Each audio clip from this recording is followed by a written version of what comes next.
la clase. Sí, Ya de se acuerdo. está acabando la clase, pues ahora sí le cedo cámaras y micrófonos para la clase de hoy. Y alumnos. Y alumnos también, exactamente. Bueno, Bueno, voy a compartir la pantalla de una vez. sí, claro que sí, maestro.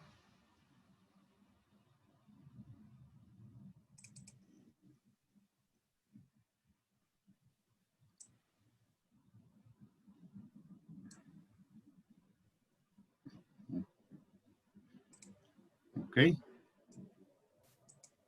Muy bien. Bueno, Sí se entonces ve la... sí, ya se ve perfectamente, maestro. Ah, muy bien. Ok, Voy a subirle aquí un poquito más. lo detengo. Perfecto. Bueno, pues de nuevo les saludo, buenos días. Y como verán, vamos a desarrollar el tema de sistema respiratorio de los vertebrados. Y entonces empezaríamos porque me dijeran ustedes, o sea, para activarlo luego, ¿qué requisitos estructurales qué requisitos se necesita para que un órgano de los vertebrados pueda hacer intercambio de gases? ¿Qué se les ocurre? Porque miren, yo ya tengo aquí, ustedes están viendo una pequeña lista de estructuras que pueden hacer intercambio de gases en los vertebrados. La piel, en algunos grupos, branquias en muchos grupos y pulmón en segundo término, pues de branquias. Pero, ¿qué requisitos deben tener estas estructuras para poder hacer el intercambio de gases? Es decir, obtener oxígeno que va a introducirse al organismo y expulsar dióxido de carbono. ¿Qué creen ustedes que se deba tener en una estructura como la piel o las branquias o el pulmón para hacer eso?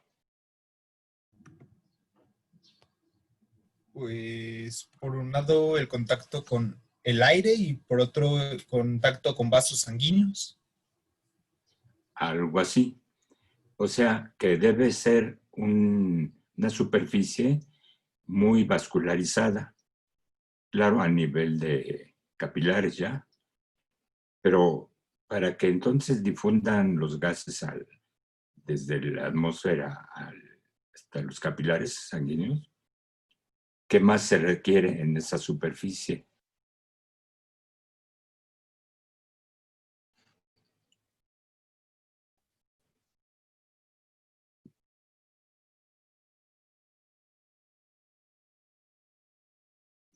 Pues que esté húmeda para que ahí se disuelva el oxígeno, ¿sí? Y entonces pueda difundir por esa superficie o esa estructura, que podría ser como piel o epitelio de las branquias o algo de los pulmones.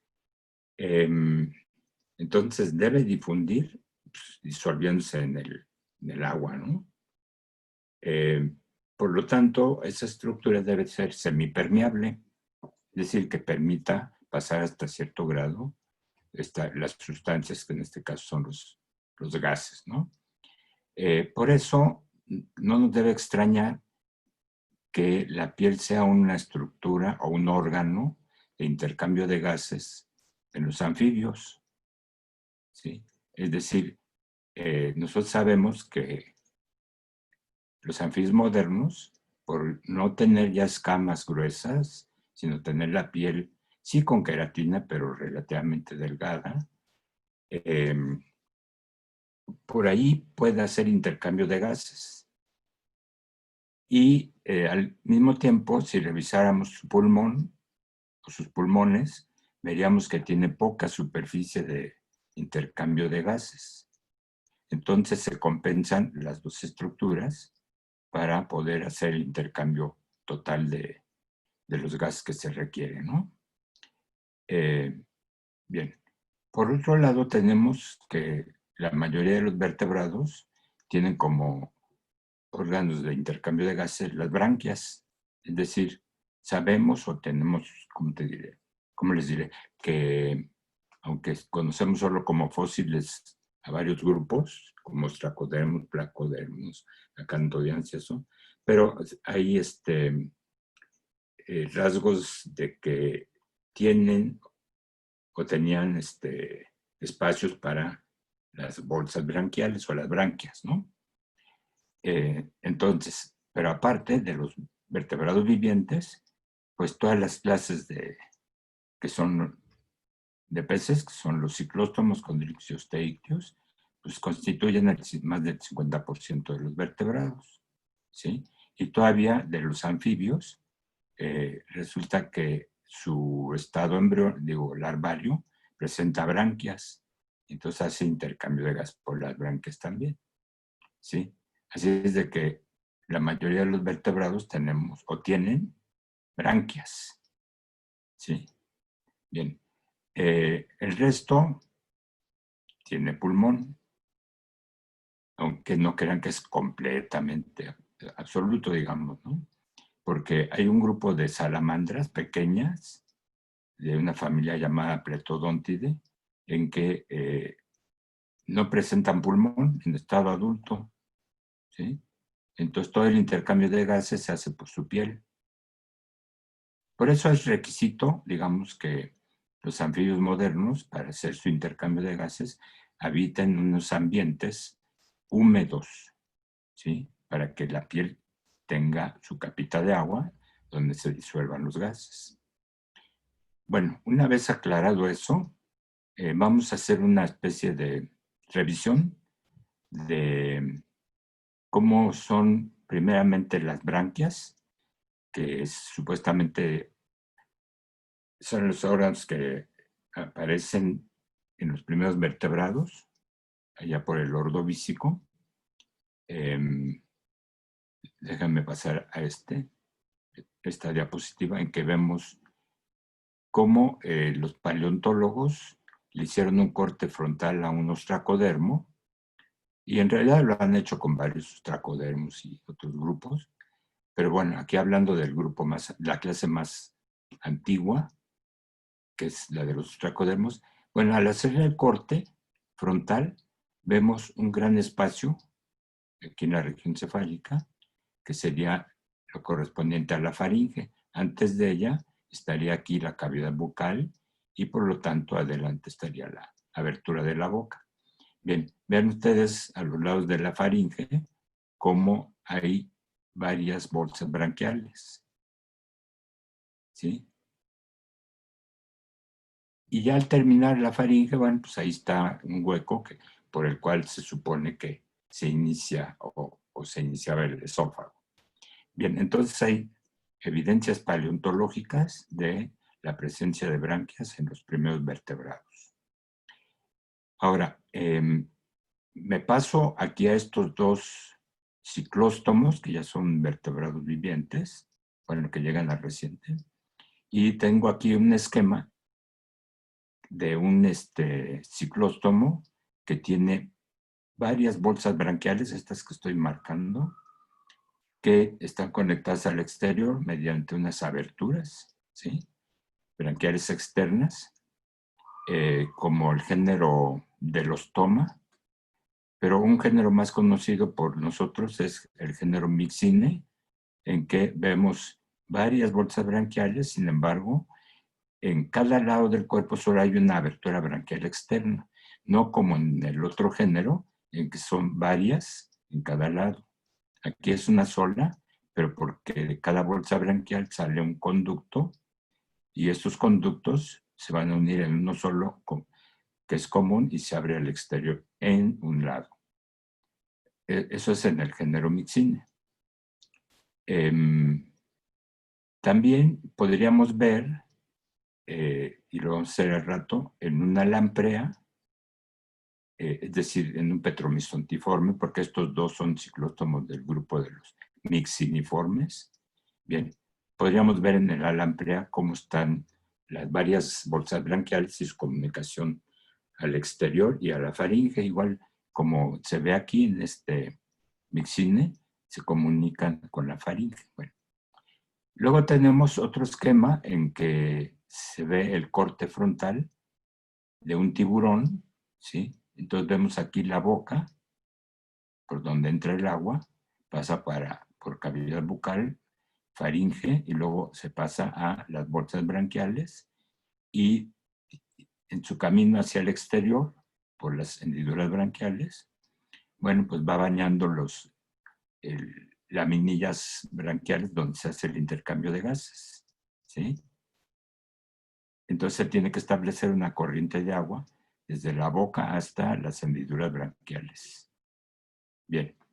Y en el osteícteo es similar. Entra el agua por la boca, a cavidad bucal, faringe, y de ahí se va pasando debe salir por la abertura del opérculo, pero en su camino baña todas las branquias, ¿sí? Aquí se notan sus filamentos branquiales, donde están el epitelio, digamos, respiratorio, ¿no? Igual acá en el tiburón, es en estas partes de acá, pero no está como filamento, sino como unas laminillas adosadas a un tabique. Luego lo vemos. Me regreso aquí a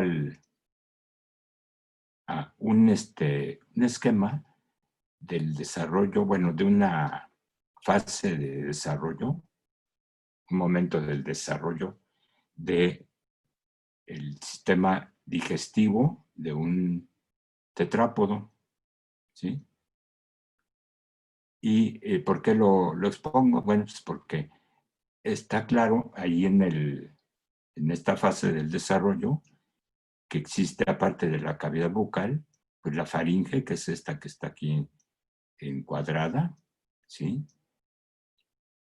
De la cual se van a formar las bolsas branquiales o faringeas, que van a corresponder a las branquias que ya les conocemos desde que eclosionan y que tienen como larvitas, luego como juveniles, adultos, etcétera, ¿no? Pero también aquí enmarco una estructura que es una evaginación del esófago embrionario, ¿sí? Entonces se ve así como un saquito que luego se va a dividir en dos y se le van a asociar otros tejidos que no son propiamente del endodermo, y entonces estos serían el esbozo, luego se divide en dos esbozos pulmonares. Por lo tanto, lo que llamamos sistema respiratorio, pues es parte o deriva de el sistema digestivo. Siguiendo toda esta estructura, bueno, este sistema hacia atrás, pues desde luego que aquí vemos el esófago, ¿sí? Del cual se vaginó el pulmón. Bueno, y luego en este ensanchamiento vamos a localizar el estómago, luego el resto es el intestino con sus varias regiones, que llega hasta la cloaca embrionaria, ¿sí? En alguna parte se hacen también unas evaginaciones donde se va a formar el páncreas. Curiosamente, se forman dos evaginaciones separadas y luego se fusionan entre sí, ya forman el páncreas que conocemos, pero en varios osteícteos el páncreas como que queda fraccionado. Hagan de cuenta, se queda en un estado más original que el páncreas único de la mayoría de los vertebrados, ¿no?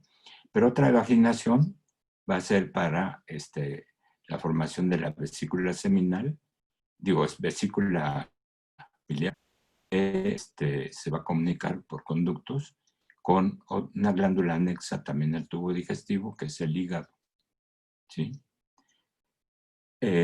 También, bueno, pues aquí lo más notable es que al intestino de este embrión está conectado un saco, o se formó primero un saco, se llenó de vitelo y del cual está alimentándose el embrión. Por último, para aprovechar el esquema, como evaginación aquí de la parte que dio lugar a la cloaca embrionaria, estaba una membrana extraembrionaria llamada alantoides, que quedó conectada a la cloaca embrionaria y que va a ser ahora la vejiga urinaria. No es el único tipo de vejiga urinaria que hay, pero este es uno de ellos, ¿sí? Como sucede en los mamíferos, ¿sí? Bien, entonces, esto, repito, dice que lo vieran para que vieran la relación de lo que llamamos sistema respiratorio con el sistema digestivo. Bien, esta parte que corresponde a la faringe, viéndola aquí ventralmente, sería este esquema de acá abajo, ¿sí? En donde pues, se ve que pues, es un tubo, todo es un tubo, desde aquí, desde la boca hasta aquí. Y aquí a los lados se van formando las bolsas branquiales, ¿sí? Estas rueditas significan ya su contacto con, digamos, con la superficie del cuerpo, ¿sí? Serían unas aberturas que serían homólogas a las aberturas branquiales de los peces. Este fuera un mamífero. Que se ven ahí, 1, 2, 3, 4, y pudieran verse 8 esófagos de la faringe embrionaria, y ahí se va a formar la tiroides. Claro que luego aquí se forma al mismo tiempo la laringe, y la glándula tiroides va a quedar adosada a la laringe, ¿sí? Más atrás, pues vemos la vaginación que va a formar el pulmón, ¿sí? Aquí le llama pulmonar, y ya empieza aquí a notarse, se va dividiendo en dos. Luego es cada una de las ramas o, digamos, componentes del pulmón se va a colocar dorsalmente, ¿sí? Bien, déjenme pasar ya a ver lo que tienen los ciclóstomos, pero estoy empezando por que recordemos que cada branquia tiene su esqueleto y se llama arco branquial. Aquí en el ciclóstomo vemos varios arcos branquiales. Esto que estoy recorriendo es uno, otro, pero aquí tiene como particularidad que se unen entre sí los varios arcos branquiales en una estructura que realmente, si ustedes la vieran en el laboratorio, dirían que está bonita. Es una parte, digamos, estética, ¿no? De los ciclóstomos, siendo los pobres un poco despreciados porque no nos gustan mucho su aspecto, el embudo y su forma de alargada, etcétera. Pero esta parte está bastante bonita. Bueno, el caso es de que aquí están los arcos branquiales. Aquí apenas marqué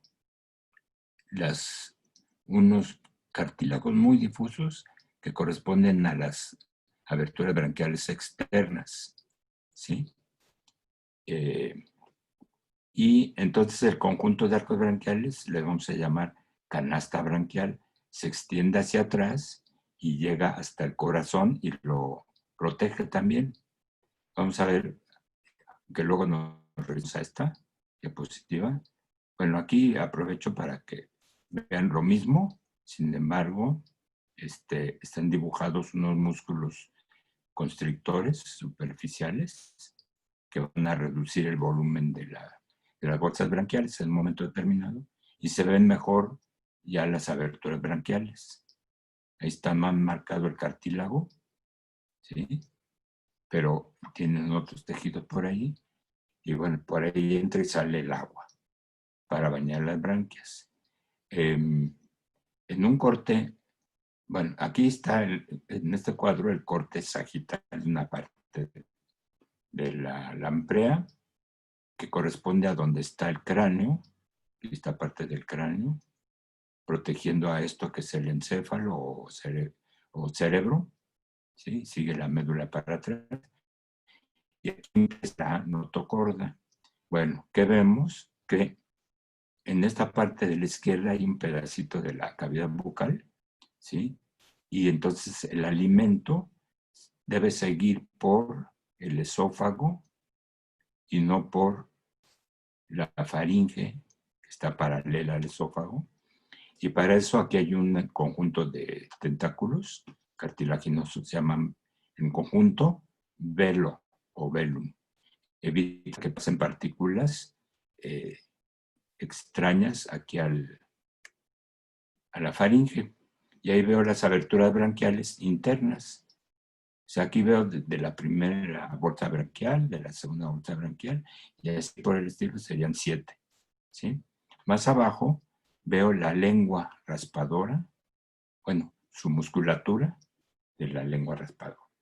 Bien, pero le hago un corte transversal, que es esta línea de acá, este transecto, ¿sí? Y lo represento aquí, ¿sí? Entonces, ¿qué es lo que veo?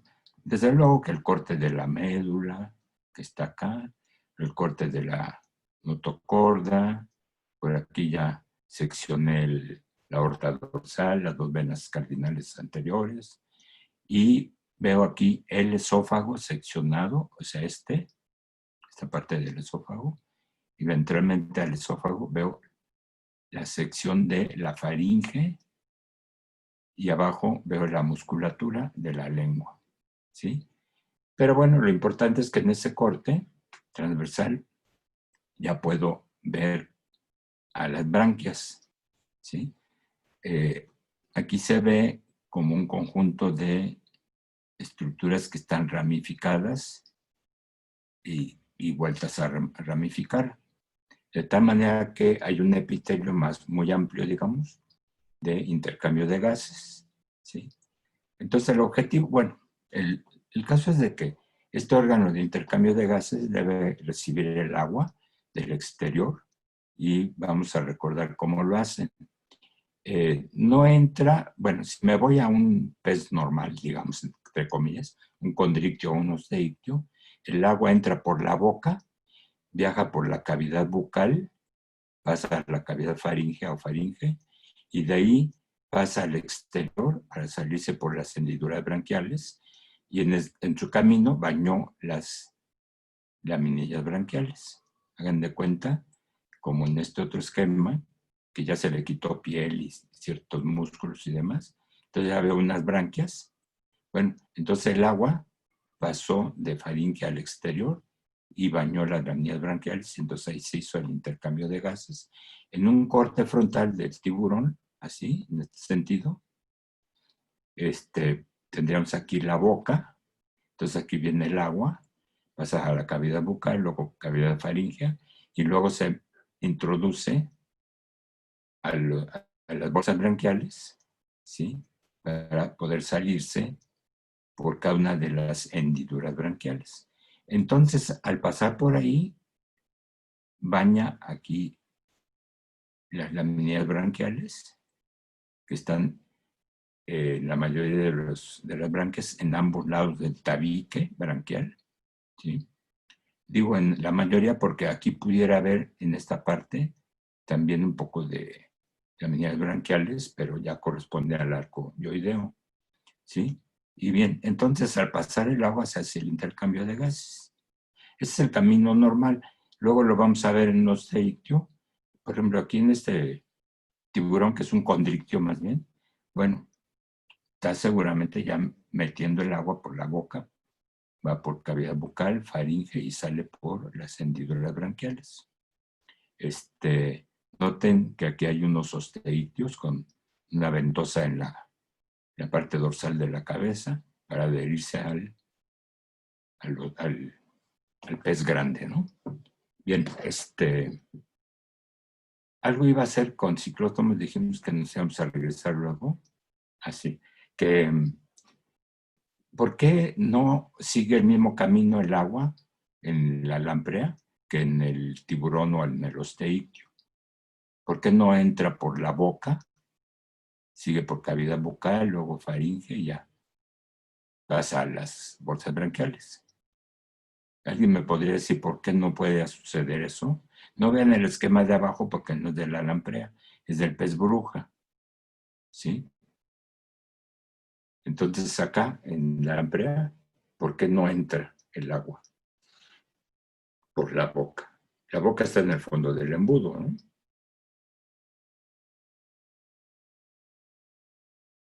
¿Quién me podría contestar?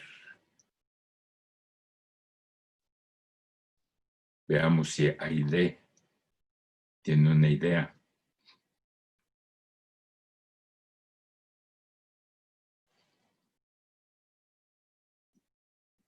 Si estás ahí, Aide. Sí, Entonces, ¿por qué no entra el agua por la boca para bañar las branquias ya después?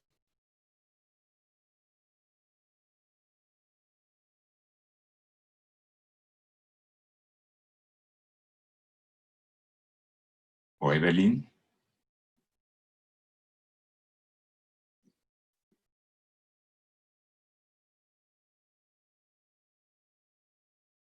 Si estás ahí, Evelyn.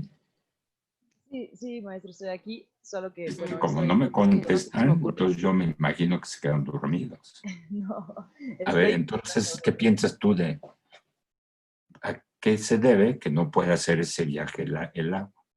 Y entonces lo que tiene que hacer el agua es entrar por las aberturas branquiales externas, bañar allí adentro las laminillas branquiales y volverse a salir. Eso es por cada abertura branquial externa. Pero entonces, ¿por qué no lo hizo como el tiburones y rayas y osteictios?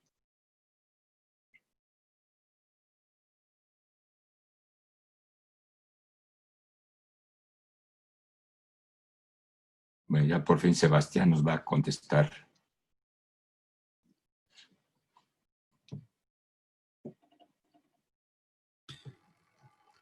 Pues, o sea, ¿por qué no se encuentran conectadas las branquias con la boca? Bueno, con la faringe. Sí, sí puede haber conexión porque como les dije, mira, por aquí está la cavidad bucal. Claro, se extendería así y por esta la boca y en el fondo del embudo oral. Entonces, técnicamente podría pasar el agua, ¿no? Porque podría entrar de embudo oral por la boca, cavidad bucal, y luego seguirse por aquí, por la faringe, y de ahí pasar Ah, a las branquias. ya sé, porque se encuentran conectados bueno, a donde estén pegados. Por ejemplo, si están pegados al tiburón, pues de ahí no pueden obtener el agua. Corrección, al tiburón no, a los ¿A qué? a los Los tigres, teictios, perdón, sí. efectivamente, el embudo oral, ¿sí? Está utilizado, está funcionando para fijarse a un sustrato, ¿sí? O, es decir, un sustrato ahí inerte o, qué sé yo, por ejemplo, una roca, o a la piel de un hospedero, ¿sí? Entonces, no puede pasar el agua. Por aquí nada más está pasando al nivel de la boca ya tejidos que erosionó la lengua raspadora y ya pasan cavidad bucal, luego esófago, ¿no? Entonces, como está ocupado el embudo oral, entonces la estrategia es meter y sacar el agua por las mismas aberturas branquiales externas. ¿De acuerdo? Sí. Bien. Claro, en un tiburón o un osteictio, ustedes ven cómo abre y cierra la boca porque está metiendo agua. Luego, dentro del agua, tienen que cerrar la boca y esa agua tiene que desplazarse hacia la faringe y entonces su única salida es por las hendiduras branquiales. Para eso ya bañó a las branquias y se hizo el intercambio de gases. En un osteictio, igual el agua entra por la boca, pasa por cavidad bucal, cavidad faríngea y sale por la abertura del opérculo, que estaría por aquí. Por ejemplo, este es un osteictio, aunque no se ve bien. Aquí estaría su opérculo, ¿sí? Y por ahí saldría el agua, ¿sí? Bien, entonces la razón es que la lamprea está fija mediante su embudo oral a algún sustrato, ¿sí? y entonces entra y sale el agua por cada uno de los orificios branquiales externos. Y no es así en su, digamos, pariente, que son los peces burbuja. Porque, ¿qué es lo que hacen ellos? El agua entra por la narina, que es muy grande, y esta se comunica, a fin de cuentas, con la faringe. Hasta que el agua puede entrar por ahí, viajar por este conducto, llega a la faringe, y luego ya entra a la bolsa branquial, se hace el intercambio de gases, y luego se sale de ahí para por fin llegar a uno o varios orificios, según si es género Myxina o género Derostoma, salir por el orificio branquial externo o los orificios. Repito, según el género. Entonces aquí sí puede suceder eso, ¿sí? La boca estaría de todos modos por aquí, miren, ¿sí? Yo supongo que también puede meter el agua por la boca. Ya veremos después de revisar más bibliografía. Ya dejamos a un lado los ciclóstomos y nos vamos a centrar más en condrictios y osteictios, que son la mayoría de los peces, ¿sí? Ya aquí vimos precisamente el camino del agua, ¿sí? Y hablando de aberturas branquiales, generalmente son 5 hendiduras, ¿sí? Aunque puede haber aquí una abertura branquial circular que se quedó reducida precisamente por, bueno, la bolsa branquial del espiráculo quedó reducida de tamaño porque el arco yoideo se asoció con el arco mandibular, entonces le dejó poco espacio y se redujo en volumen, pero en muchos osteictios, en muchos condrictios se pierde el espiráculo, o sea, toda la bolsa correspondiente con su abertura externa, que es el espiráculo, y la abertura interna, desde luego, ¿sí? Cuando se tiene espiráculo en los tiburones, no es funcional, es decir, no hace intercambio de gases propiamente, solo se hace aquí a nivel de las branquias normales, digamos, ¿no? Y bien, entonces, pero vamos a encontrar que sí hay alguna especie de tiburón que tiene 6 pares de branquias y otra especie tiene 7. Entonces tenemos ahí el género Exanthus de tiburón y el género Heptanchries, que son de 6 y 7 respectivamente. Pero también hay rayas que tienen 6, no, ¿qué? Tienen, sí, 6, una más que el promedio, que tiene 5, ¿no? Bueno,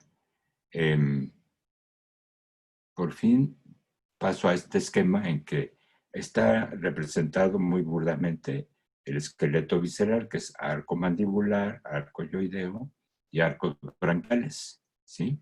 Ahorita nos interesan los arcos branquiales porque son el esqueleto de las branquias. Aquí los vemos más grandes. Cada arco está formado por 4 cartílagos de cada lado, pero hay uno impar que lo relaciona con el izquierdo con el derecho, ¿no? Y entonces se forma esto que estoy señalando acá abajo. Bueno, el caso es de que ahí está adentro, el espacio se llama faringe o cavidad faríngea. Y también le dibujé ahí unas espinas cuya función original es evitar que pasen partículas grandes de aquí de alimentos desde la faringe hasta las branquias, ¿sí? Entonces, bueno, esto le llamamos aparato branquial al conjunto de arcos branquiales. ¿Sí? Bien, ahora, si tuviéramos un ejemplar de tiburón, le haríamos disección y desde la parte ventral de esta región podríamos ir, al retirar piel y ciertos músculos, encontrarnos con el corazón y veríamos que del corazón sale una arteria que se va hacia adelante y se llama aorta ventral, pero ella se ramifica en pares de arterias, o sea, unas izquierdas y otras derechas, de arterias que llevan sangre a las branquias que están aquí, en este como circuito, ¿sí? Y entonces el corazón tiene solo sangre venosa, la bombea por la aorta ventral, que pasa ya a las arterias branquiales aferentes, y estas se van a ramificar cada vez más en arterias pequeñas, hasta que se forman arteriolas, y las arteriolas se van a ramificar formando capilares, ¿sí? Entonces el chiste es que aquí todo esto se ha bañado por el agua para hacerse el intercambio de gases. Y ya una vez cambiada la calidad de la sangre de arterial a venosa, esta va a salir por las arterias branquiales eferentes, ¿sí? Entonces, fíjense bien, yo no me equivoqué al decir que aquí entra sangre venosa por unas arterias. Es decir, solo las arterias que salen o que tienen que ver con los órganos de intercambio de gas, ya sea branquias o pulmón, ¿sí? Las arterias llevan sangre venosa y las venas llevan sangre arterial, ¿sí? Entonces parece absurdo, pero así es. La diferencia entre arterias y venas no es tanto la calidad de sangre, es decir, su concentración de gases, sino que tiene que ver con la dirección que lleva la corriente sanguínea. Si llevan sangre hacia el órgano de intercambio de gases, ¿sí?, serían venas. Si llevan del órgano de intercambio de gases hacia afuera, la sangre serían arterias, ¿sí? Después lo remarcamos cuando lleguemos al... Bueno, debemos haberlo hecho en el tema de respiratorio. Bueno, estamos en eso, respiratorio. Ahorita lo vemos, adelante. Y por último, aquí vemos el osteictio, en el cual, como dice en la flecha, entra el agua por la boca, ¿sí?, y sale por el opérculo, por la abertura del opérculo. Para eso, entonces, hizo este viaje que se ve aquí en este corte sagital. Bajó la mandíbula inferior y la lengua, entonces, o sea, se abrió la boca, por lo tanto, y aumentó el volumen de la faringe, digo, de la cavidad bucal, de tal manera que entonces entra el agua del ambiente, ¿sí?, hacia esta cavidad. Luego se cierra la boca y el agua se sigue por la cavidad faríngea, que es la que está entre los arcos branquiales. Es más cómodo decir cavidad bucofaríngea, o de otra manera cavidad orobranquial, ya que este límite entre ambas cavidades no es así vertical, sino que como la primera branquia se extiende así, por abajo hacia adelante, entonces pues, es un límite diagonal, así medio curvado, etc. Entonces es como decir bucofaringia o orobranquial, ¿no? Bien, el caso es que ya entró el agua, ¿sí?, sigue la boca cerrada, y entonces cuando ya pasa por la faringe, entonces hay una acción de músculos sobre los arcos branquiales que les reduce el ángulo, por lo tanto el volumen de la faringe, y el agua tiende a salirse por donde se puede, ¿no? Es decir, como está cerrada la boca, pues no va a regresarse a cavidad bucofaringea y salirse por la boca. Entonces no le queda más que pasar por entre las branquias y llegar al espacio de, ¿cómo les diré? Aquí, como se viera en este corte frontal, en que entró el agua ya por la boca, cavidad bucofaringea, y entonces cuando se contraen las branquias, sí, reduciendo su ángulo, Entonces el agua solo puede salirse por acá, por la abertura que deja el opérculo con respecto a la cintura escapular. Sí, eso ya bañó los filamentos branquiales. A ver, que estarían aquí en ambos lados bueno, como dos conjuntos que salen del arco branquial. Ahorita vemos con más detalle. Aproveché un esquema que tenía ahí de una sardina, en donde entra el agua por la boca, cavidad bucal, pasa por la faringe y luego sale hacia el opérculo, o sea, como si fuera esta flecha, ¿sí?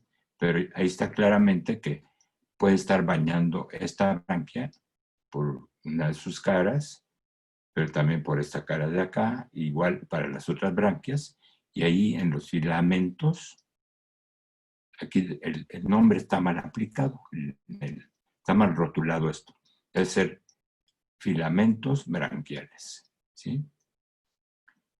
Entonces ya sale al exterior, bueno, sale como, efectivamente, siempre tiene que salir al exterior, ¿no? Ni modo que salga al interior.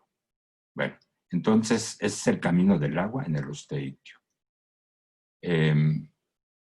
¿Alguna pregunta sobre la circulación del agua en estas dos clases, condrictios y osteitios?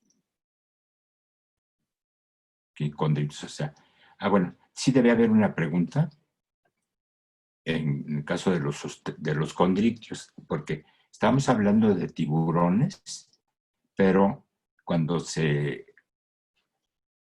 aparecen las rayas, pues estas aparecen como condrictios aplanados dorsoventralmente y entonces, como resultado de ese aplanamiento, quedaron las hendiduras branquiales en la superficie ventral. O sea, se aplica al fondo, ¿no? Entonces habría un problema técnico ahí, de que entre el agua por la boca, pasa por cavidad bucofaringea, baña las branquias y sale por las hendiduras. Resulta que sus hendiduras son muy pequeñas. No traje aquí un esquema, luego se los paso. Y por otro lado, que no le conviene a la raya meter el agua por la boca porque mete sedimento y va a maltratar a las branquias, ¿sí? Entonces resulta que el primer par de aberturas branquiales quedan en posición dorsal en la raya, ¿sí? Y quedaron grandes y se llaman espiráculos y entonces por ahí entra y por ahí sale el agua, en las rayas, ¿sí? Entonces fue una falta que tuve aquí, que no consideré un esquema de las rayas, solo de tiburón, ¿sí? Y de todos modos, aquí tengo el corte transversal de una branquia de tiburón, ¿sí? Y una branquia de osteitio. Entonces lo que veo es que estando el arco branquial, que es esto negro de aquí, ¿sí? Que es de cartílago, bueno, a partir de ese arco sale un tabique branquial, que es de tejido conjuntivo, y vean ustedes que en ambas caras tiene las llamadas laminillas branquiales, que es donde se hace el intercambio de gases. Y en los osteitios no hay un tabique propiamente. Aquí se equivocaron y pusieron la línea señalando un espacio, porque septum solo lo tendría el condrictio, el osteitio no. El osteitio tiene este filamento y este otro, ¿sí? Con su epitelio muy capilarizado, y le llamamos así precisamente filamentos branquiales. Como es un corte, nada más veo dos, ¿no? Entonces, veo un esquema en que esté la branquia, vista anterior o posterior, y veríamos muchos filamentos branquiales. Bien, aprovecho el esquema para indicar que dentro del arco branquial están los vasos sanguíneos. Por ejemplo, aquí ya veo la arteria branquial aferente, que luego se va a ramificar hacia los filamentos branquiales o las laminillas branquiales acá. ¿sí? Bien, aquí a propósito incluí los esquemas de unos osteictios, ¿sí? Bueno, otra vez aparece un osteictio como que ya revisamos allá arriba. ¿Qué revisamos del mismo? Sí, la posición de la boca y cómo está la cavidad bucofaringea, ¿sí? Acá de nuevo lo vemos, ¿sí? Es el mismo esquema. Pero también aprovecho esto. Como aquí es que estamos viendo la parte interna de los arcos branquiales, ¿sí? Con estas finitas, donde el agua se va por entre esos arcos branquiales y corresponden a estas branquias, ¿sí? Entonces por aquí está saliendo el agua y a fin de cuentas sale por esta abertura de acá, del opérculo, ¿sí? Entonces decimos que de cada lado los osteicos solo tienen una abertura branquial externa, mientras que los condrictios tienen un promedio de 5 aberturas branquiales en forma de hendiduras. Por eso muchas veces decimos hendiduras branquiales. Bueno, quería yo además enseñarles en este esquema de la organografía de la cavidad visceral de este pez ronco, bueno, se llama comúnmente ronco o gurrubata. Bueno, la organografía incluye dorsalmente al riñón, o sea, muy adosada a las vértebras pericaudales, ¿sí? Aquí vemos las costillas a los lados y vemos, por ejemplo, aquí un hueso de la cintura, digo, de la aleta anal, ¿sí? Que nos da el interior. Por aquí estaría el piso de la cavidad visceral. Y entonces tenemos una cavidad amplia para órganos del sistema digestivo, urogenital, etc. Pero aquí yo ya le había quitado el esqueleto de la cintura. Entonces, déjenme encontrar mi cursor aquí. Aquí estaría la cintura escapular o pectoral, ¿sí? Ya se la quité, aunque le dejé la cintura pélvica, ¿no? Entonces ya veo mejor las branquias, ¿sí? Bueno, entonces aquí hay un órgano que es bastante amplio, de paredes fibrosas, y está lleno de gases, se llama vejiga gaseosa, como se ve ahí en el esquema. Bien, pero aquí el libro de Romer nos presenta en dos vistas, una vista lateral y una vista en sección transversal del esófago, ¿sí? Aquí está, y se continúa el estómago, ¿sí? Entonces vemos que de ese osteictio que acabamos de pasar, de acá, así como la mayoría de los osteictios, veríamos que hay una conexión del esófago con la llamada vejiga gaseosa, ¿sí? Pero esta vejiga gaseosa deriva de lo que tenían otros primitivos, que son, bueno, como en este esquema en que está otra vez el esófago, luego la comunicación con este saco, pero aquí hay una cierta tabicación interna con muchos capilares sanguíneos.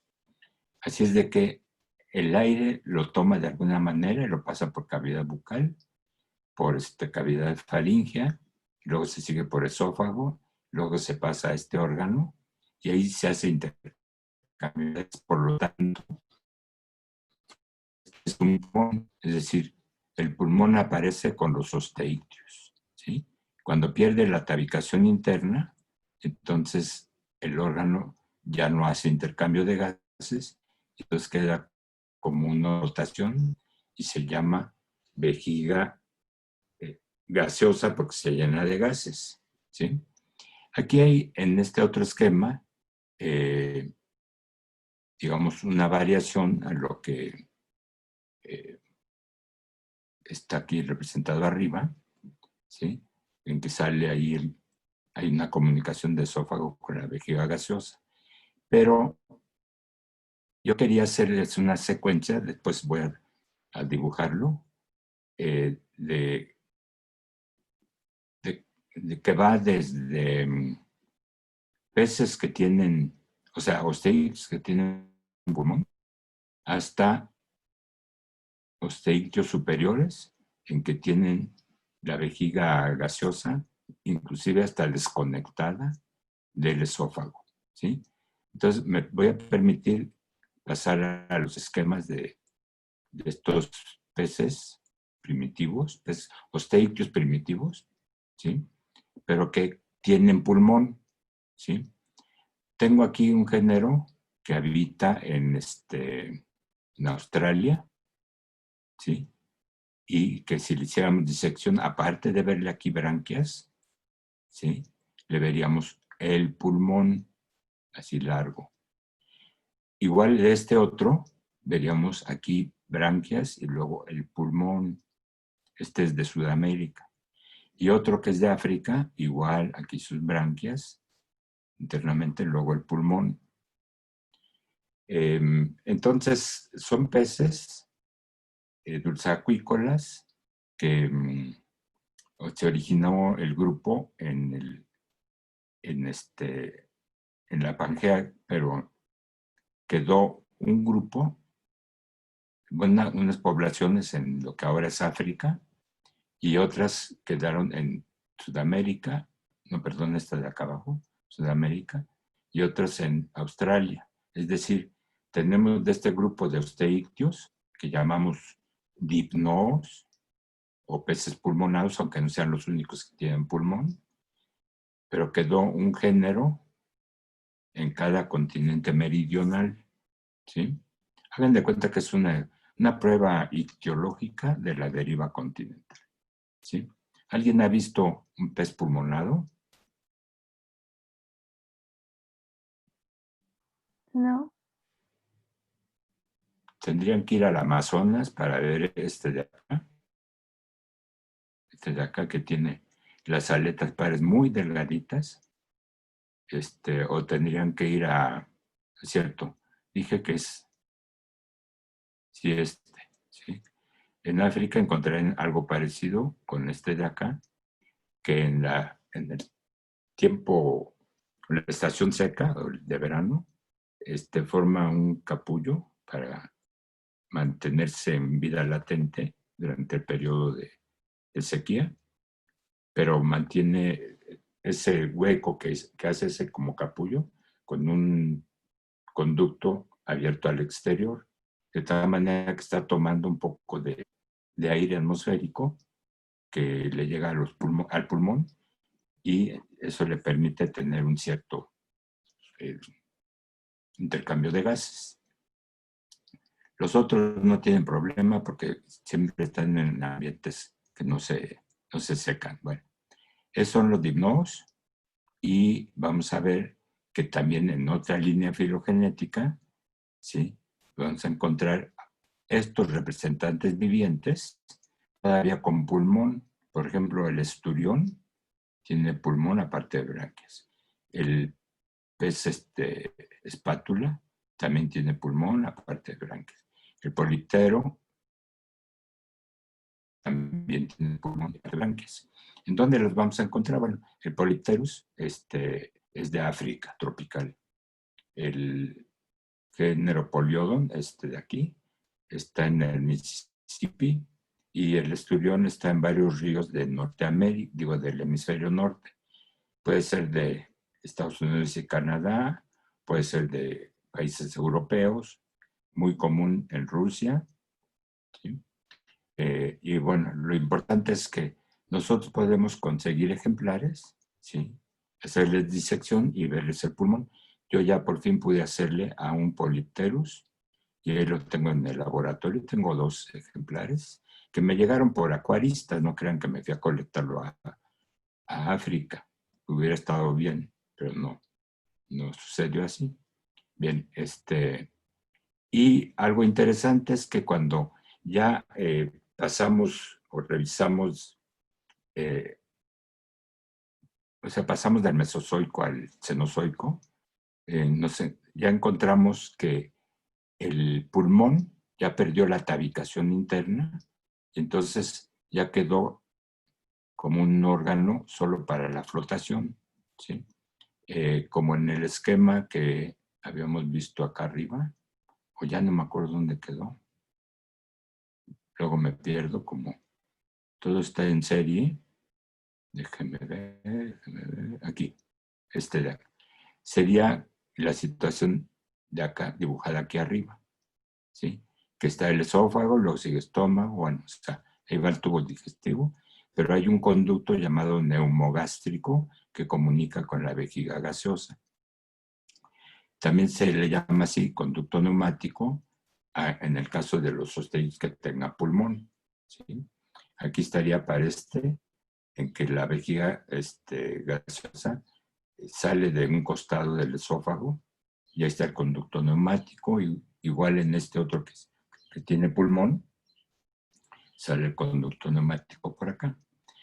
Ya los esquemas de aquí abajo corresponden a tetrápodos, es decir, que este órgano, ¿sí?, cuando se forma, lo hace como una evaginación ventral del esófago, ¿sí? Y aquí se nota precisamente que está saliendo ventralmente. Sale como un solo, digamos, una sola pieza, pero luego se divide en dos y se van a ubicar esas dos partes dorsalmente, y eso es lo que va a ser los dos pulmones de los tetrápodos. Los peces que tienen pulmón es uno solo. Los tetrápodos tenemos dos, con excepción de casos en que se pierde secundariamente un pulmón. No sé si ustedes sepan que el reptil marino tiene solo un pulmón, como adaptación a su cuerpo alargado y delgado.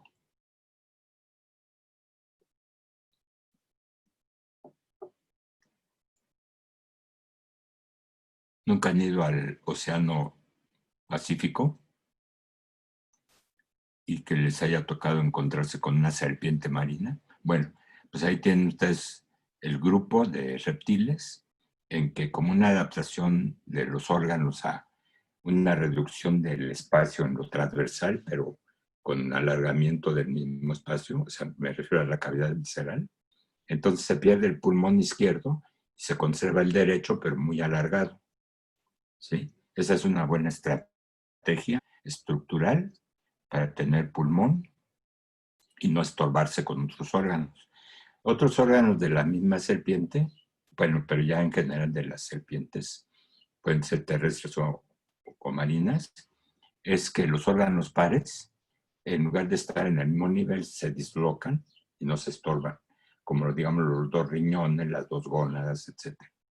Pero en cuanto a pulmón, no hubo esa situación de dislocación, sino de pérdida de uno, pero hipertrofia del que queda. Bien, entonces, todo esto nos lleva a que el pulmón, ¿sí?, es un órgano bastante antiguo, ¿sí?, y que es homólogo de la vejiga gaseosa de los osteídeos, ¿sí?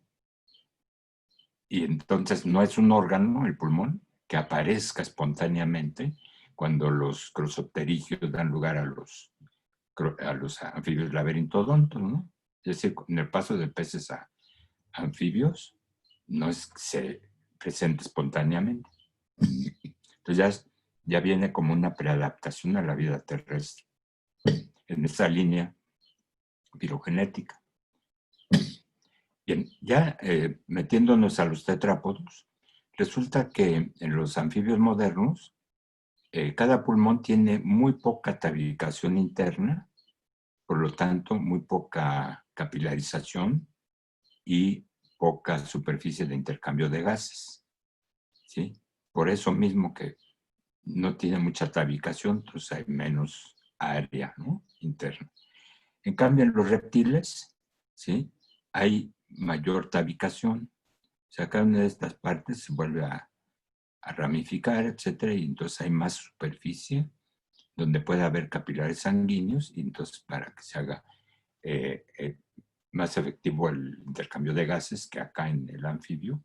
Pero el anfibio no es que tenga nada más intercambio de gases por los pulmones, ya dijimos que también lo tiene por qué otro órgano. Carla. ¿Los anfibios? En los anfibios modernos, sí. ¿Por la piel? Por la piel, exactamente.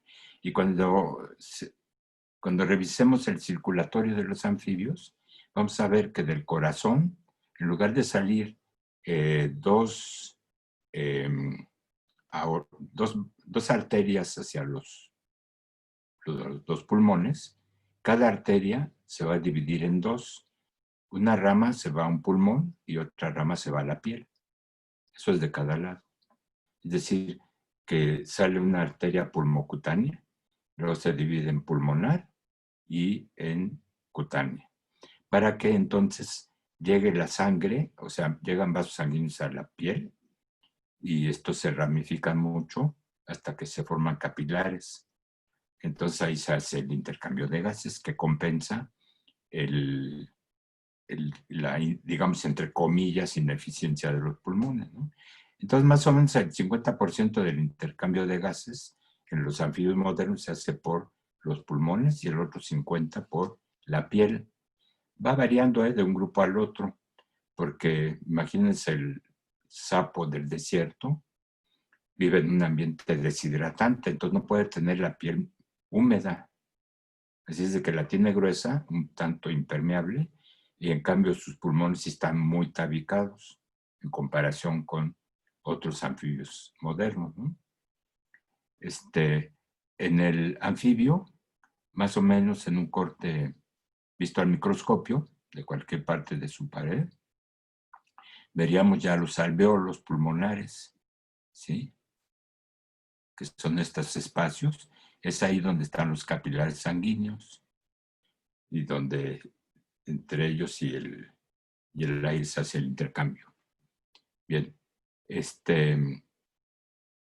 de repente, miren, si vamos a ver luego, en términos generales, cómo están los pulmones de los anfibios, por ejemplo, de una rana. Aquí está un esquema en que se ven los dos pulmones, pero ¿cómo llega el aire a los pulmones? Entonces tenemos que revisar las llamadas vías aéreas, ¿sí?, que pues empiezan con las narinas, seguimos con las cavidades nasales y luego el aire se pasa a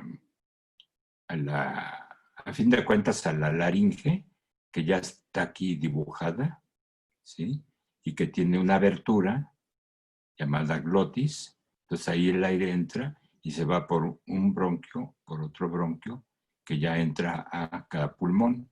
Y ahí esos bronquios se ramifican algo, no mucho aquí en los anfibios modernos, pero más en los demás tetrápodos. Y a fin de cuentas, los bronquios más, o sea, esos como conductos, llamados bronquios, los más finos pues, se conectan a estos espacios que se ven aquí, que son los alveolos pulmonares. Es donde se hace el intercambio de gases. O sea, me refiero a esto de acá. Ahí están los alveolos pulmonares. ¿Sí?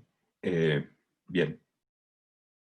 En esta otra versión de cómo están los pulmones de una rana, pues se ve aquí la laringe con su abertura, la glotis, que noten ustedes en ambas versiones, se ve como una hendidura longitudinal. Esta se abre y se cierra la hendidura por acción de músculos que tienen que ver con la llamada laringe tiene unos huesos y unos cartílagos, pero hay músculos que determinan que esta parte de aquí se separe de la otra y entonces ya entra el aire. Y lo contrario es que se acercan y entonces ya no pasa el aire. Entonces se llama glotis, todos los tetrápodos la tenemos. todos los tetrápodos tenemos la laringe. Ustedes díganme, ¿dónde tienen su propia laringe? Señálenmela. Bueno, no los voy a ver, pero mejor yo les enseño dónde tengo la mía. Aquí está. Esta de aquí. Se tocan ustedes, sienten aquí algo más duro, ¿sí? Y eso es la laringe, que está formada por un hueso y 2 cartílagos, y que además en la parte ventral tiene la glándula tiroides ahí. Entonces no se maltraten, ¿eh? No se lastimen ahí.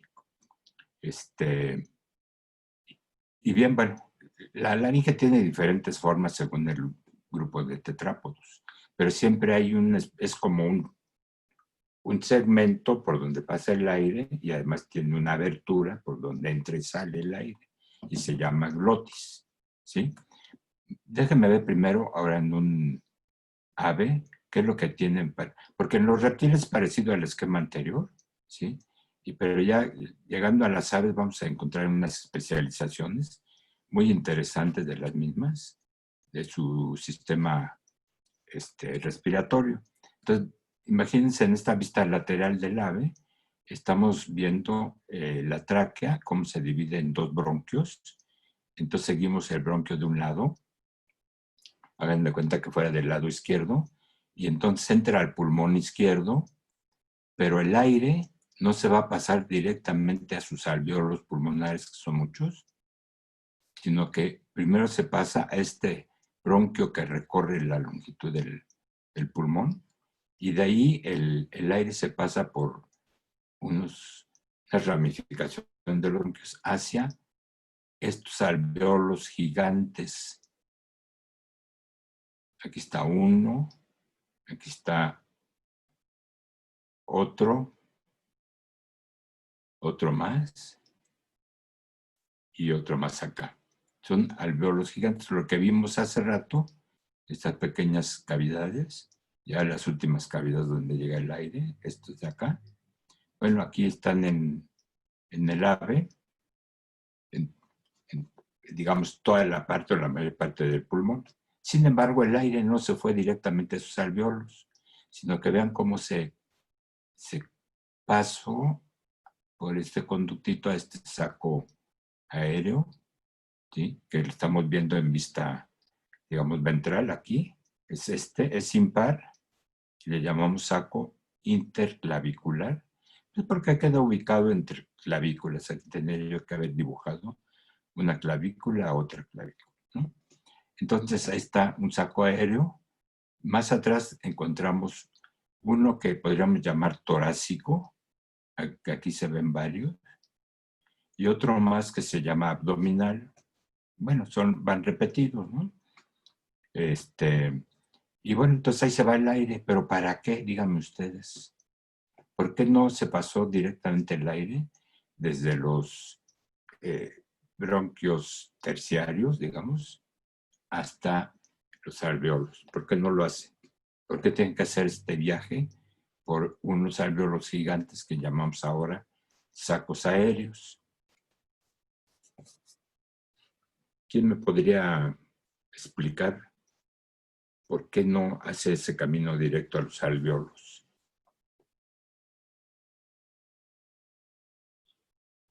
¿Podría ser como almacén? Bueno, podría temporalmente mantener ahí el aire. Podríamos decir que es como un almacén, pero no es lo principal, ¿eh?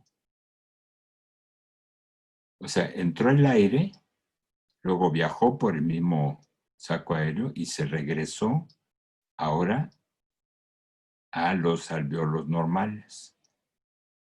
Entonces imagínense esta ave que pues de repente se despega del suelo y vuela.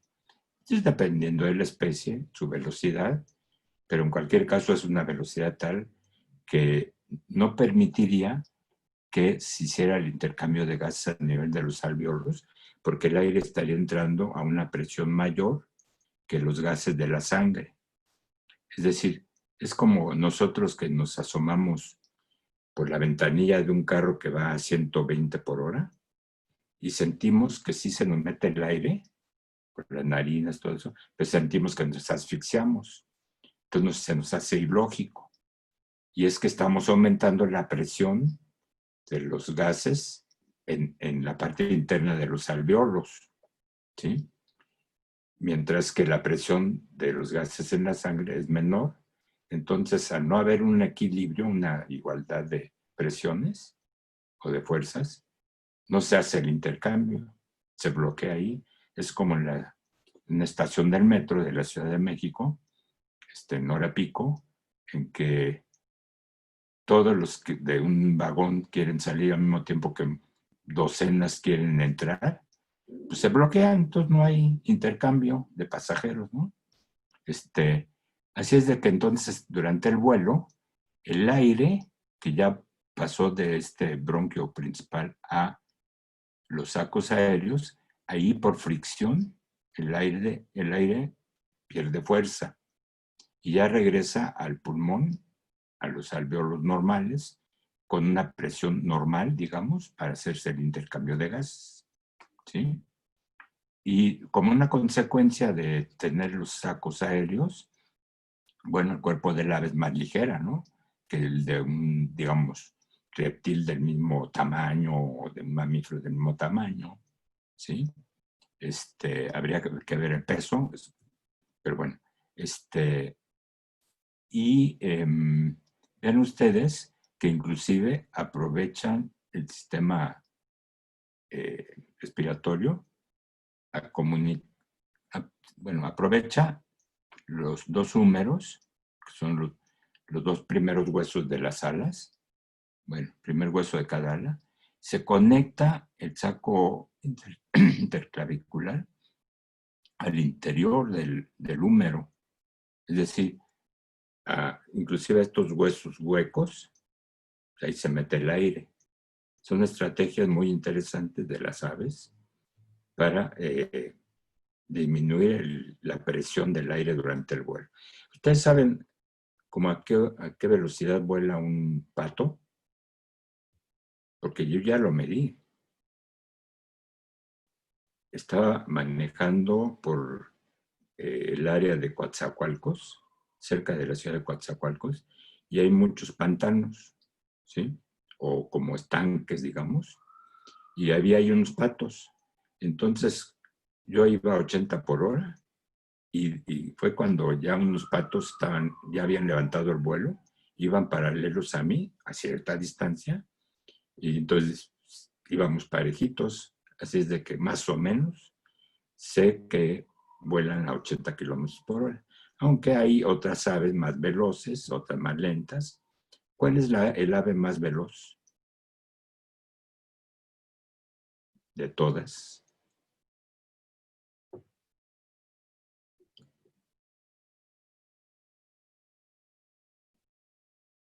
¿Los vencejos?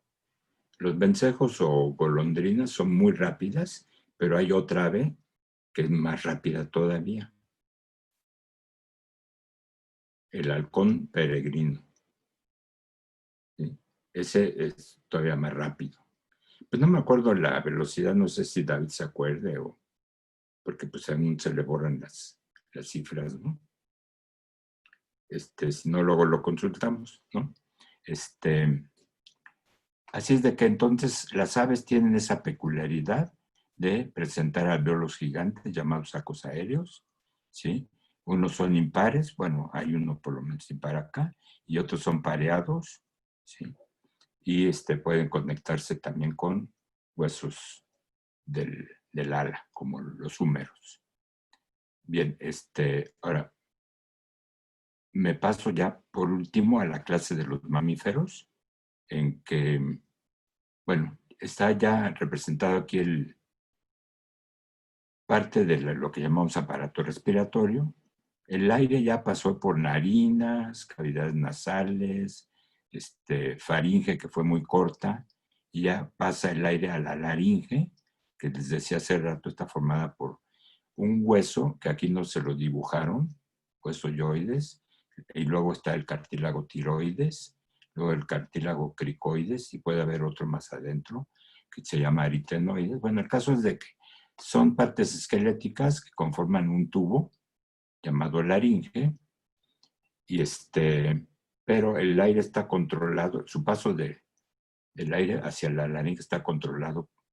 Acuérdense que hay una abertura que ya vimos en los otros, que se llama glotis, por ejemplo, aquí en este anfibio. Igual lo tienen los reptiles y las aves. Pero el mamífero no cierra la glotis por sí misma. Ella misma no se cierra sola, sino que cuando viene el alimento desde cavidad bucal y va a pasar dorsalmente al esófago, ese alimento baja una tapita que está aquí de cartílago y queda aplicada a la glotis y ya entonces no entra el alimento a la laringe. Pero si el alimento se sigue atrás al esófago, al rato lo vemos, y esa tapita, ¿cómo le llaman? En los mamíferos, la tapita que cubre la abertura de la glotis. Que repito, es todo de esa clase. ¿Cómo? Epiglotis. Epiglotis, o sea, sobre la glotis. ¿De acuerdo? Ahorita vemos otro esquema. Sigamos el camino del aire aquí en este mamífero.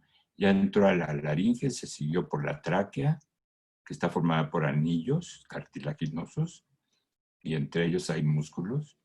Y luego ya se divide la tráquea en dos bronquios, ¿sí?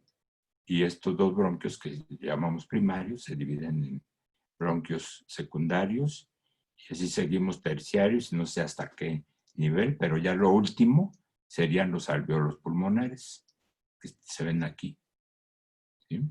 Es el camino del aire. Y de ahí se regresa el aire, precisamente de alveolos a bronquiolos, bronquios terciarios, secundarios, primarios, luego tráquea, luego laringe, luego faringe, que es muy corta, cavidades nasales y ya sale por las narinas. Claro, lo podemos también sacar o meter por la boca, a cavidad bucal, pero no es el camino normal de esos gases, ¿no? Entonces, ¿qué les iba a comentar? Que de todos modos, seguimos aquí con este mamífero y vamos a ver que en la parte más posterior de los pulmones hay su superficie es cóncava y coincide con este músculo que fue derivado de la musculatura lateral en la evolución de los mamíferos y que se llama diafragma, que se fija en las últimas costillas, pero sus fibras son radiales, es decir, van convergiendo hacia la parte central del mismo diafragma. Entonces, cuando se contrae, ¿qué es lo que hace? Pues que tiende a jalar unas costillas y al mismo tiempo los músculos que están entre costillas o sobre costillas se contraen y tienden a acercar las costillas entre sí. El resultado es de que toda la caja torácica reduce su volumen y oprime a los pulmones, de tal manera que al presionarlos expulsa el aire, o sea, saca el aire de los bronquiolos, bronquios, etcétera, y ya pasa el aire por la tráquea y va hacia, a fin de cuentas, hacia afuera por las narinas, ¿sí? Solo los mamíferos tenemos diafragma, ¿sí? De todos modos, los demás tetrápodos tienen sus músculos intercostales y supracostales que hacen que se acerquen las costillas entre sí y eso hace la reducción de la caja torácica. Esta caja torácica, recuerden que está formada por costillas, por esternón y por vértebras torácicas que aquí no están dibujadas, no se ven, vaya. Son esos tres elementos, ¿sí?, que conforman la caja torácica. ¿Alguna pregunta del pulmonar de los mamíferos?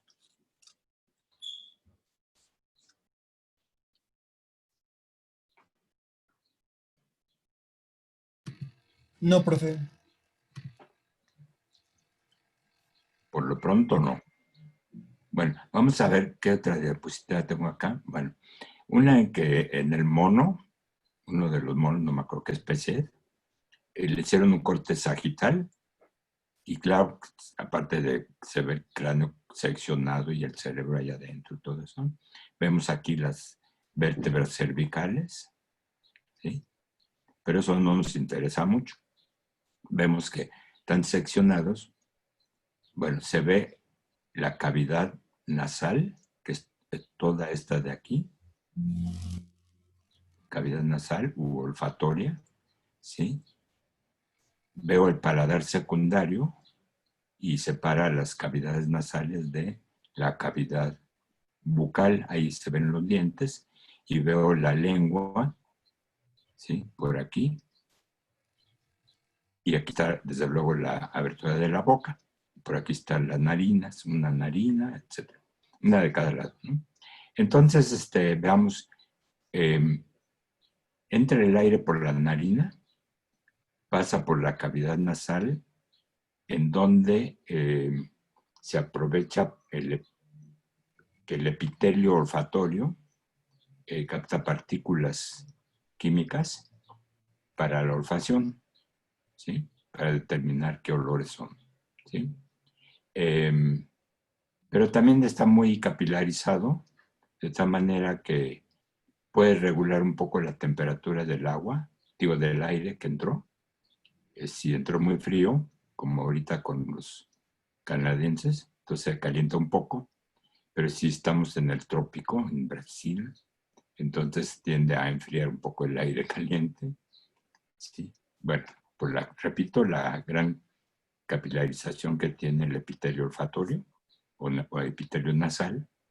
Así es de que entró el aire, que supone que tiene como objetivo pues, hacer el intercambio de gas, pero se aprovechó para la olfacción en esta parte, ¿no?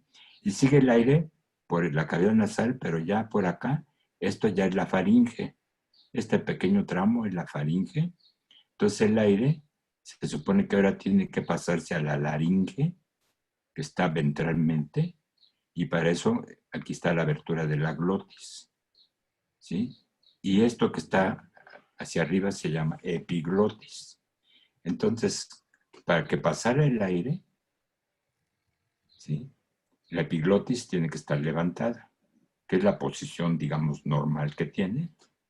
Entonces viaja el aire por la laringe, se sigue por la tráquea y luego bronquios, etc. Pero si hay alimento en la cavidad bucal que se esté procesando, bueno, eso lo está haciendo la lengua, que está revolviendo el alimento con la saliva que se secretó y lo está pasando entre molares o premolares para seguirlo fraccionando. Y una vez que ya tiene un estado tal el alimento, o sea, el bolo alimenticio, entonces tiene que deglutirse, es decir, pasarse al esófago que está dorsal a la tráquea. Y entonces aquí hay un problema técnico. Habría un problema técnico. Que se interrumpe el aire o el paso del aire, ¿sí? Porque ahorita va a pasar el alimento. Este alimento, repito, que ya se procesó aquí en la cavidad bucal, lo empuja la lengua hacia atrás, entonces resbala. Bueno, el mismo alimento baja la epiglotis y tapa la glotis, y ese alimento se sigue ahora por el esófago. Eso es lo que llamamos deglución, ¿sí? Y es el único momento en que se interfiere el paso del aire por el paso del alimento.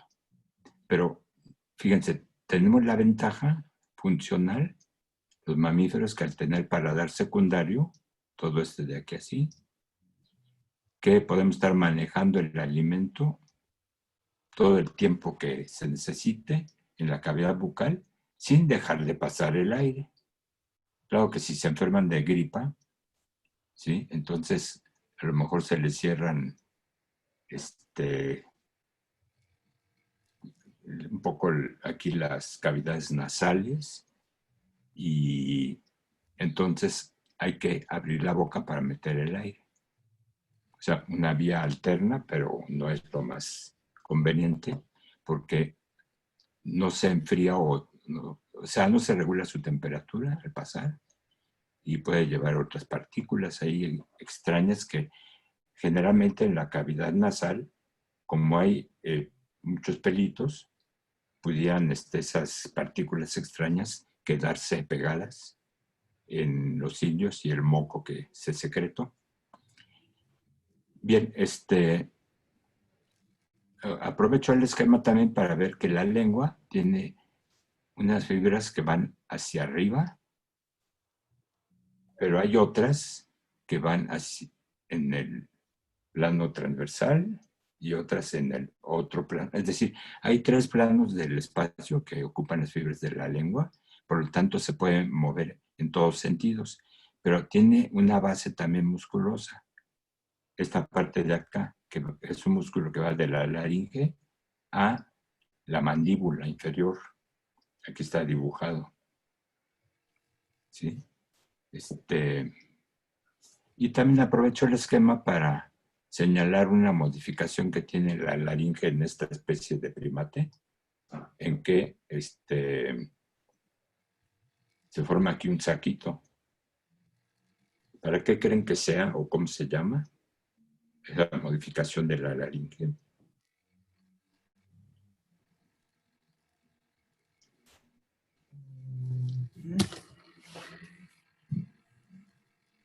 ¿Cómo dijiste?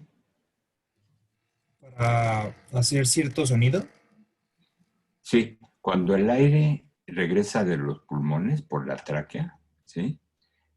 Y si pasa aquí con mucha fuerza, entonces aquí hay una caja de resonancia. Entonces el sonido que sale de la boca es como un rugido, ¿no? Es el mono, el mono zaraguat, ¿no? ¿Cómo se llama? El mono, ahí ya se me olvidó cuál es el nombre. El mono aullador o zaraguato, cualquiera de los 2 nombres es correcto. Zaraguato, maestro. ¿verdad? O aullador. Ustedes seguramente ya lo han oído, aunque no lo hayan visto siempre, pero ya en la parte tropical de México, ¿verdad? Váyanse a Catemaco, por ejemplo, y hospédense en unas cabañas a la orilla del lago y la selva, y que se llama Nancillaga. Nancillaga. Cuando ya no esté la pandemia.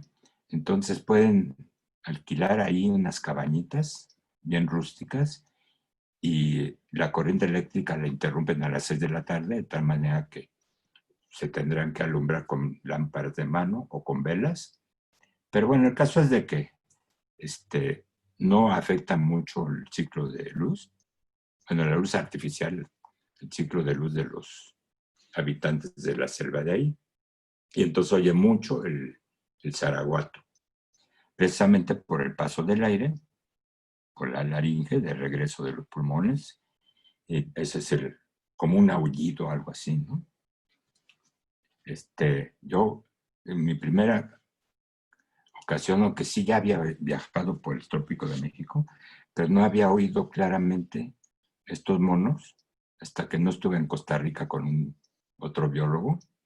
Estábamos en un parque nacional que da al Atlántico y entonces empezó a bajar la luz, o sea, atardecer, y empezamos a oír aullidos. Y dijimos, vámonos porque quién sabe qué se nos va a aparecer. Y ya en el recorrido por la orilla de la selva, pues ya nos dimos cuenta que eran monos aulladores. Bien, todo esto salió por esa modificación de la laringe. Ahora, Homo sapiens, aquí a nivel de la laringe, la parte interna, tiene un par de surquitos, ¿sí? Que están accionados, bueno, tienen unos músculos, entonces modifican su espacio, digamos, ¿no? Entonces, esto es cuando pasa el aire y se modifican esos espacios que se producen las vocales. ¿Y cómo se llaman esas estructuras? Que son 2 pares en cada lado de la laringe. Repito, en Homo sapiens.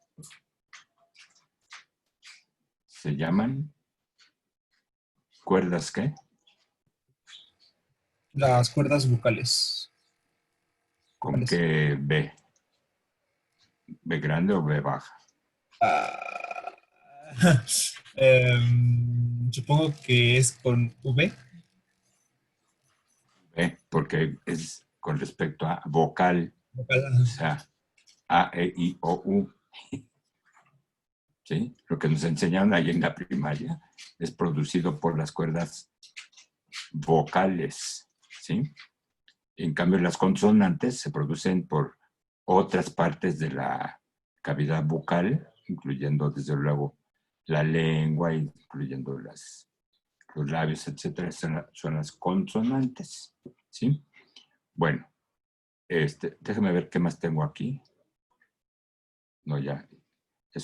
Pero iba yo a comentar algo en las aves, que estábamos viendo que su sistema respiratorio tiene esas modificaciones tan interesantes que son los sacos aéreos, ¿sí? Pero también en un orden, bueno, en muchas aves hay esta situación. Imagínense aquí el acercamiento que se hizo ya con el dibujo, de que están aquí los dos bronquios y sigue la tráquea para arriba. En otras palabras, la tráquea se divide en los dos bronquios y el aire pasa en un sentido o en el otro. Y se le hizo un corte longitudinal, entonces vemos aquí los anillos traqueales, o sea, de la tráquea, ¿sí? Y vemos aquí también, bueno, perdón, los de la tráquea son estos de acá, y los de acá ya son de los bronquios primarios, o sea, estos dos, ¿sí? Y vemos, bueno, también unos músculos por acá, pero vemos aquí un espacio donde entró en un orden de aves, parte de este saco aéreo interclavicular, ¿sí? Mandó una prolongación aquí así. Pero arriba de ese espacio se prolongó los tejidos, creo que es un poco de cartílago y otros tejidos, y formaron una lámina que le llaman pezulus, ¿sí? Entonces, ¿qué es lo que está sucediendo acá? Que el ave puede expulsar el aire con cierta presión controlada, ¿sí? De manera voluntaria. Entonces va por aquí el aire de camino hacia afuera, ¿no? Pero hace, al pasar por aquí, que vibre esta laminilla y se produce un sonido que viaja por acá. Pero fíjense, también este espacio puede ser controlado por estos músculos de por acá, ¿sí? Entonces se produce un sonido, ¿sí? Que puede ser modificado, ¿cómo les diré? Puede producir un tipo de sonido, puede producirse otro diferente por el volumen que tenga aquí este espacio. ¿Cómo se llama este conjunto de estructuras que permiten producir un tipo de sonido que es como música y que viaja por la tráquea, ¿sí? Y todavía puede ser modificado su sonido a nivel de la cavidad bucal, de acuerdo a la apertura del pico, la posición de la lengua, su tensión, ¿sí? Entonces se puede modificar todavía esa música o ese sonido.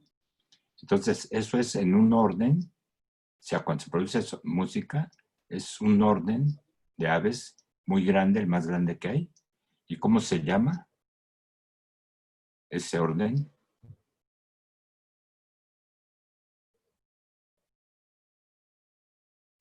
Paseriforme.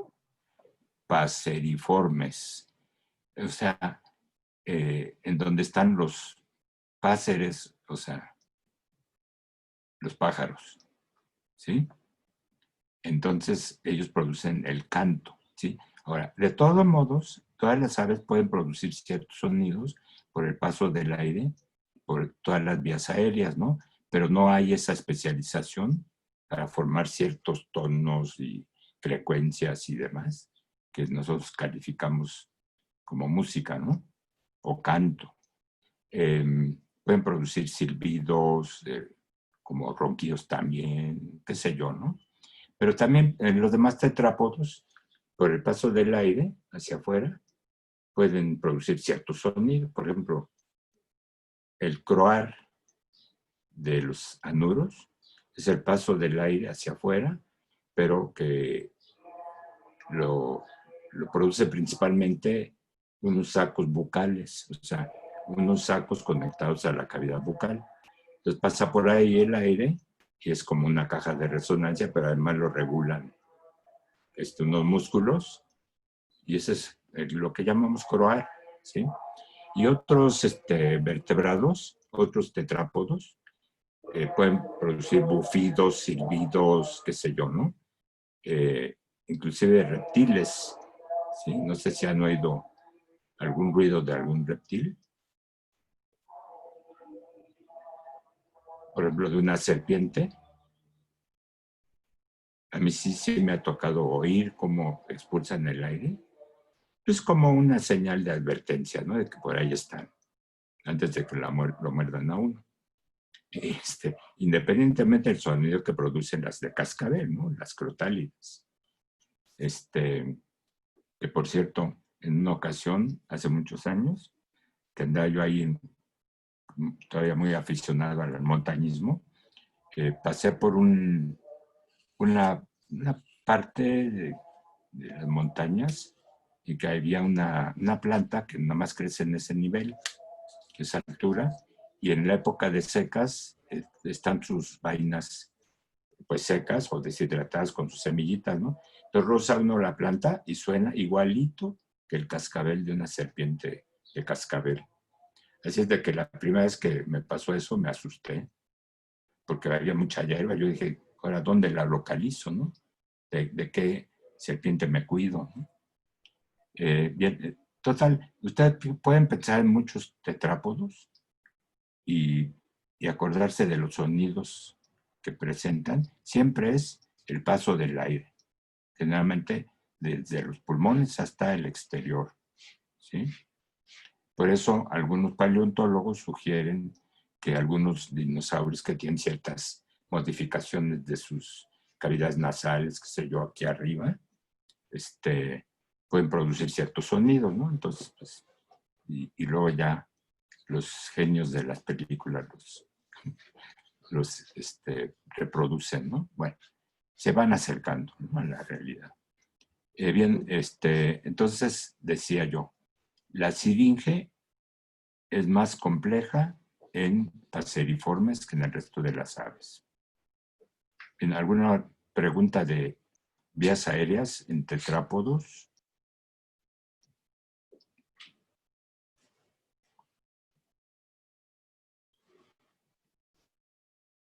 Miren, en la Facultad de Veterinaria son muy amables los de un laboratorio, un taller, porque cuando en condiciones normales pedíamos algún trabajo práctico a los estudiantes, pues de repente a alguno se le ocurrió ir a la Facultad de Veterinaria y ellos les sugirieron que preparara los pulmones completos, desde tráquea, bronquios hasta alvéolos, pero con una inyección de una especie de látex de color que se va distribuyendo por todos los conductos hasta llegar a los alvéolos. Y entonces ahí vienen con su aparato respiratorio, así lo pueden colgar y vibra y cómo se mueve y todo eso, porque es como de hule, ¿no? Entonces está muy interesante, muy atractiva la presentación de las vías aéreas. Generalmente lo hacen en un gato, ¿sí? Y por ello debo tener un par de preparaciones de esas que me han llevado, pero yo no he ido personalmente a que me hagan o me regalen de eso. Bien, ¿alguna cuestión, alguna pregunta de respiratorio?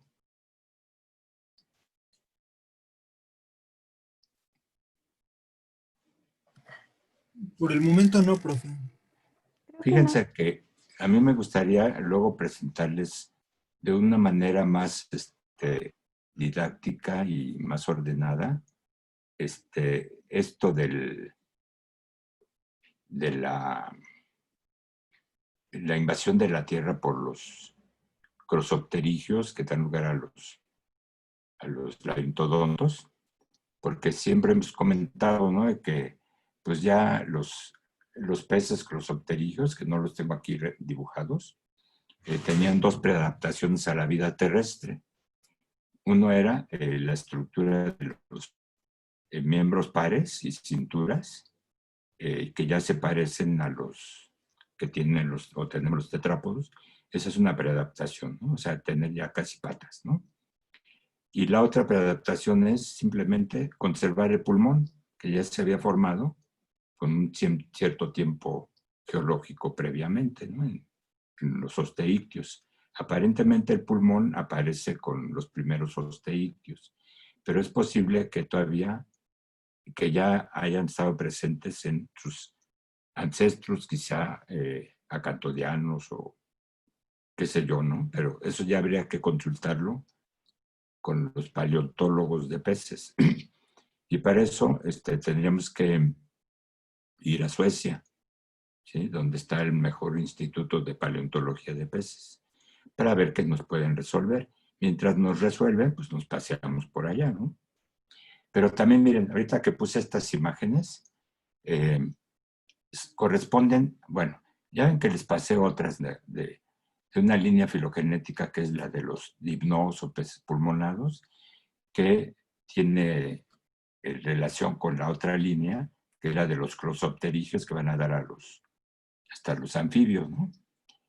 Entonces, independientemente de esta línea, está otra, que es la de los actinopterigios, ¿sí? Y entonces, en ellos vemos que los grupos del Paleozoico tenían pulmón, del Mesozoico también, como estos. Bueno, estos tres son del Paleozoico, pero son representantes vivientes de aquellos grupos del Paleozoico, ¿no? Y tienen pulmón. Ya les comenté que de Polypterus ya hice disección, ya había el pulmón. Pero ya de los osteictios, no sé por dónde me quedó una lámina. Se me hace que no la arrastré. Y venían, por ejemplo, el pejelagarto, ¿sí? Que como representante viviente de ese grupo que floreció en el Mesozoico, ¿sí? Y el pejelagarto tiene pulmón, ¿sí? Pero luego ya más adelante, en el inicio del Cenozoico, los osteictios modifican el pulmón de tal manera que queda sin tabicación interna y por lo tanto ahora le llamamos vejiga aérea, ¿sí? Y aquí tengo unos representantes, digamos, de los teleostios inferiores, en que supuestamente ya tienen vejiga aérea. Pues sí la tienen, ¿no? Pero me llamó mucho la atención que una vez de esta especie, el esturión, digo, este es Megalops atlanticus, el sábalo, es un osteictio marino que llega a tener un buen tamaño, ¿sí? De tal manera que hay la llamada pesca deportiva de el sábalo, ¿no? Yo no le veo lo deportivo, pero bueno, hay esa pesca, hay torneos de pesca de esta especie y llegan a obtener, bueno, pues claro que el premio mayor se lo gana el que tiene un sábalo más grande, puede ser, yo creo que puede ser de alrededor de 2 metros, quizá más grande, ¿no? El caso es de que yo tengo en el laboratorio un sábalo muy pequeño, ¿sí? Que sacamos de la laguna de Pueblo Viejo, Veracruz, como de 20 y tantos centímetros, ¿no? Entonces le hice disección para verle la vejiga gaseosa, bueno, varias vísceras, y al ver la vejiga gaseosa me llamó mucho la atención que la parte más anterior de la misma era como pulmón, o sea, era esponjoso, color rosadito. Entonces, debo leer más sobre la ontogenia de los sábalos, porque a lo mejor ya está, desde luego, debe estar publicado, ¿no? Que se tarda, o sea, más bien que la vejiga gaseosa pasa por un estado previo, evolutivo, que sería el pulmón, ¿sí? Y pero nada más está presente en los primeros estados de desarrollo, primeros estados de los juveniles, y luego ya se pierde esa parte y se queda como un saco hueco, completamente liso, ¿no? Pero entonces decía yo que se me hace que sí presentan reminiscencias de pulmón y luego ya se pierde ese tejido pulmonar, ¿sí? En este género Megalops. Fíjense, el género hace referencia a grande, Megalops, y son peces muy grandes, ¿sí? Que por cierto tienen unas escamas muy grandes que se pueden utilizar hasta para hacer artesanías. Y cercano a él está otro pez que está aquí dibujado, en que sí tiene su vejiga gaseosa normal. No le he visto nunca algo parecido a tejido pulmonar. Pero que también es del grupo de teleosteos inferiores, muy cercano al megalops. Y ambos son comestibles, por cierto. Bueno, ¿alguna pregunta de lo que hemos visto? Entonces decía yo, quiero arreglar bien una lámina en que se represente bien el camino que siguió el pulmón hacia los teleosteos modernos y el camino que siguió el pulmón hacia los anfibios laberintodontos, ¿sí? Y desde luego que incluyendo el de los limnos, ¿no? Entonces, por fin, el pulmón no es un órgano exclusivo de los tetrápodos, ¿sí? Hay en varias líneas filogenéticas de osteídeos, ¿sí?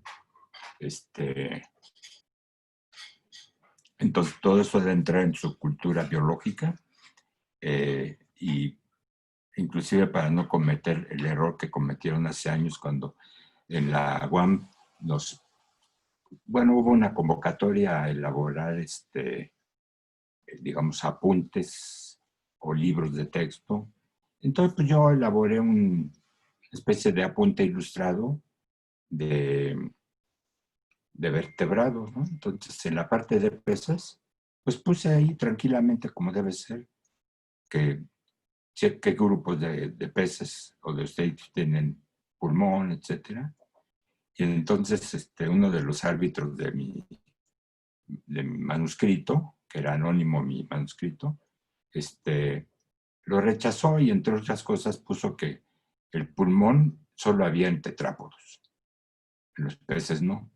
Entonces me dio pena ajena porque seguramente el árbitro era un biólogo, pero un biólogo medio ignorante, ¿sí? A lo mejor de esos biólogos que se especializan demasiado en un campo y desconocen todo lo que está ahí alrededor, ¿no? Entonces sí me dio coraje porque por ignorancia me hayan rechazado el manuscrito. Pero bueno, ya a estas fechas yo creo que ya por otros lados ya debe haber llegado la información de que sí hay peces con pulmón. Y el pulmón es un órgano más antiguo de lo que se piensa. Muy bien. Solo recalcarles que hay salamandras que son endémicas de México, en que no hay pulmón, se perdió, y solo intercambian gases por la piel, así como lo hacen los demás anfibios, pero que utilizan también el pulmón.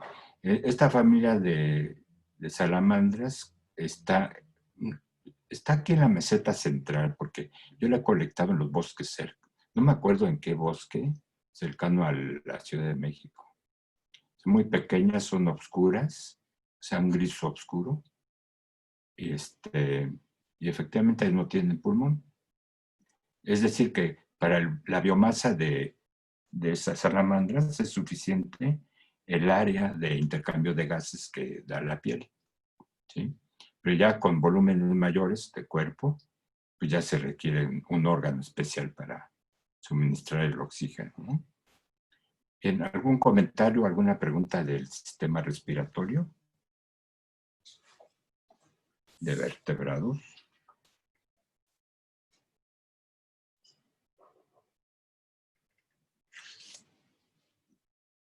Por lo pronto, creo que no, ¿verdad? Bien, entonces, pues terminamos por lo pronto y nos vamos a ver la semana que entra. ¿sí? Con mucha fuerza, con mucha voluntad. Y creo que el siguiente tema que les voy a exponer va a ser urogenital, ¿sí? Que es un tema súper interesante. ¿Verdad, David? Bastante interesante, maestro.